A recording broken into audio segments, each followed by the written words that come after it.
Arlen has a number tattooed on her neck before being dropped off in a fenced-off area in the middle of the desert by law enforcement. She sits next to the border for a while before moving on. The young lady passes a warning sign which states that from that point on, the laws of America don't apply to the residents of this open-air prison. Arlen traverses the wasteland till she stumbles up on a broken-down car. She sits inside to get out of the scorching sun and begins to look at an old picture. A golf cart emerges from the horizon unbeknownst to her. She only spots it when they get closer, so she begins to run, but they quickly catch up and tackle her to the ground. Arlen wakes up after blacking out to find herself bound and gagged. She frantically starts kicking around so one of her captors sedates her. They then grab a saw and start going to work on her. Shortly after, she finds her arm on a hot grill, and one of her legs gets the same treatment. She's bandaged and chained up while she's unconscious. Elsewhere in the dystopian camp, the lawless inhabitants work out at their makeshift gym. Miami Man watches on while he drinks a chilled can of fizzy pop and turns around to look at the others who also have been turned into dinner. Arlen regains consciousness and tries to escape from her chains, but she gets frustrated when she's not able to. She is dismal given her current situation and listens as a woman's cry can be heard just outside. The young lady comes up with an idea and covers herself with her number 2, forcing the captor to bring her out for cleaning. While the abductor goes to fetch water to clean her, Arlen finds a nice iron rod and conceals it under her body before the woman returns. As she is being wiped down, Arlen sits up and hits her with the rod as she rinses the towel. Arlen gets up and hits her across the face, knocking her captor out. The young lady then proceeds to literally beat the soul out of her. She then crawls in between the scraps and finds a skateboard which she uses to escape the camp. Using her one leg and arm, she pushes herself through the desert till she gets exhausted.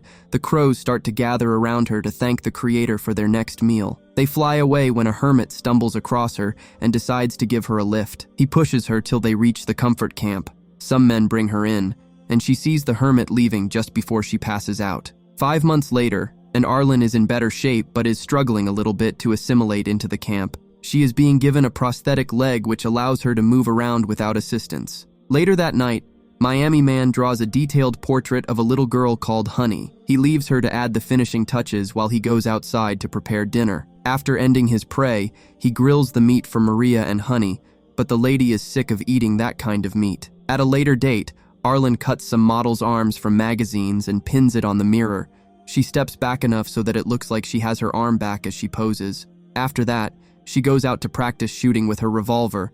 When she gets bored, Arlen makes her way outside the camp for a little stroll. Meanwhile, Maria and Honey decide to go to a dumping yard to scavenge some supplies. As they look around, Maria slips and injures herself when trying to pick a mirror.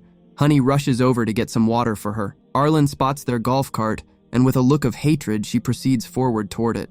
All the while, the lady checks her injury to see the damage, but Arlen finally finds them and approaches with her gun drawn, asking Maria where they are from, and given her answer, she figures that she's a bridge person. Arlen asks if the kid eats the forbidden meat too, but Maria pleads that she doesn't want any problems and that they are all the same, so she should have mercy. This only gets her angrier, as she rejects the idea that the bridge people and the people from Comfort are the same. Just like they didn't have mercy on her, she returns the favor and ends Maria. Honey watches her for a moment before trying to wake her up, but there is no response. All the while, Miami Man starts to suspect something has gone wrong when they are delaying. Back at the salvage site, the hermit spots Arlen walking ahead with the kid trailing far behind. The two finally make it back to Comfort Camp. Honey sees a rabbit and is immediately drawn toward it. Arlen buys one for her to keep as a pet, which makes the kid happy. They proceed back to her house where she tries to make the kid feel at home, but the kid is wary. Arlen officially introduces herself and tries to have a conversation with Honey, but she doesn't respond. The young lady decides to threaten to take the bunny away from the kid if she doesn't obey her orders. All the while, Miami Man sets off to their last known location to look for them. He arrives to meet their golf cart still there, but Maria has seen better days. He looks around and finds the hermit scavenging a pile of trash scrap nearby. He calls him over and questions him about Honey's whereabouts while showing him a picture. The old man smiles, which gets Miami Man agitated as he becomes more physical. The hermit takes his sketchbook and flips to a new page. He poses and gestures for the talented artist to draw a picture of him. Miami Man has no other option, so he settles down and draws a portrait of the hermit as he does a strange pose. He shows the old man the finished article. He rips his portrait out and writes the location of the girl on one of her drawings, revealing that she's at Camp Comfort. Later that evening, Honey helps Arlen with her makeup as there's a party at the camp. After they get ready, the two make their way out, and the party is already in full swing. The girl gets a bit disturbed when a rabbit is being prepared in front of her, making her hold hers tighter. They move through the people as the DJ has the crowd bouncing with a banger. Shortly after, the Dream, who's the leader of the camp, comes out with his harem of pregnant women as the people serenade him with cheers and love. The guy makes his way to the top of the giant boombox stage and begins to give a speech about how they all have been deemed undesirable by society for one reason or another. They are the Bad Batch, and they are owning the title. After his speech, his women start to hand out some happy substances. Arlen lines up and takes some. In her altered state of consciousness, she loses sight of Honey when the girl chases after her rabbit. The animal leads her to the Dream, who ends up taking her into his care. Meanwhile, Arlen realizes that she lost the kid, but she's unable to find her in her current state. She ends up wandering outside the campground and into Miami Man's hands, who waits nearby.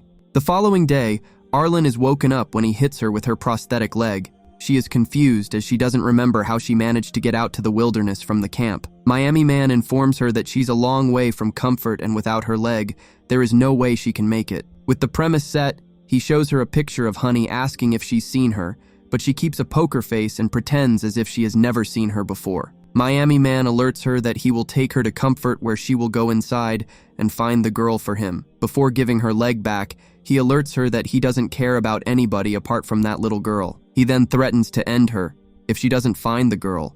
Arlen understands the mission as she trails behind him. She later stops for a smoke break, but he puts an end to that. Since they are on the job, she complains that she's thirsty, low-key.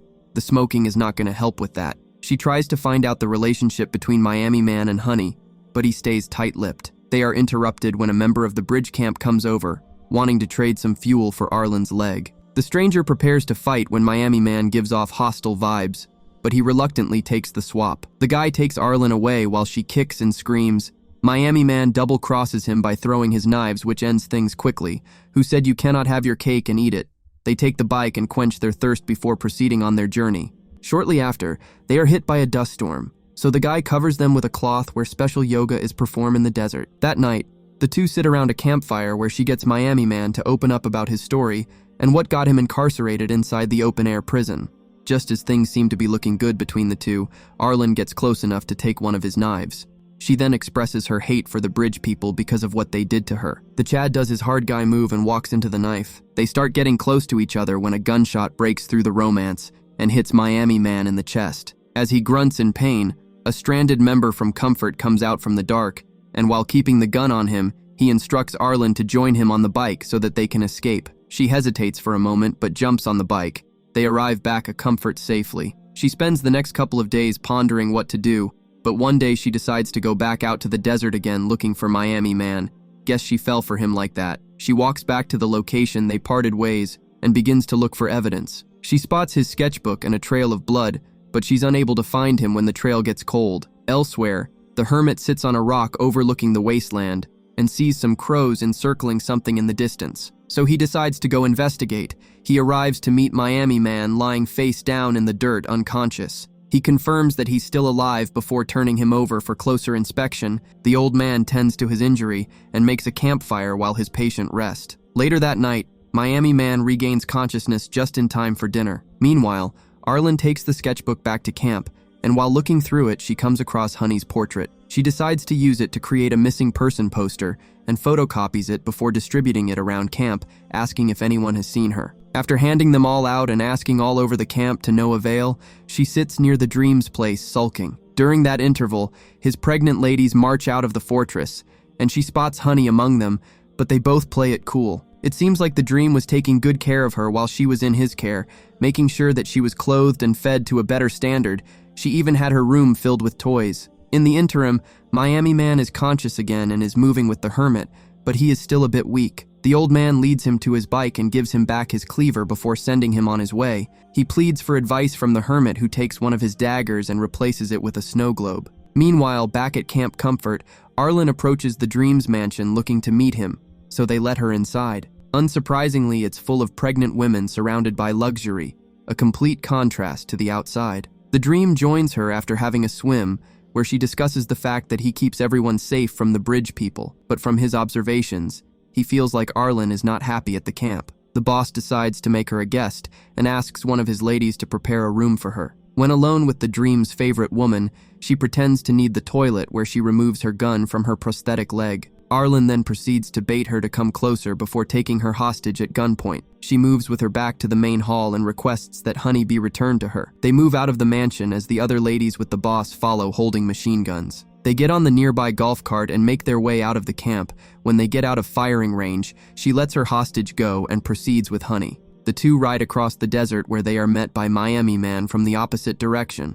When they stop, Honey runs over excitedly as they both hug each other. She goes back to pick up her bunny before they turn to leave. Arlen caught feelings and now wants all three of them to live a life that is not dictated by the people from Comfort or Bridge. Honey rejects the proposal at first because she offed Maria, but the Miami Man accepts, so she doesn't have much of an option. The movie ends when they celebrate their new family by eating the rabbit, which upsets the girl, but she munches some too.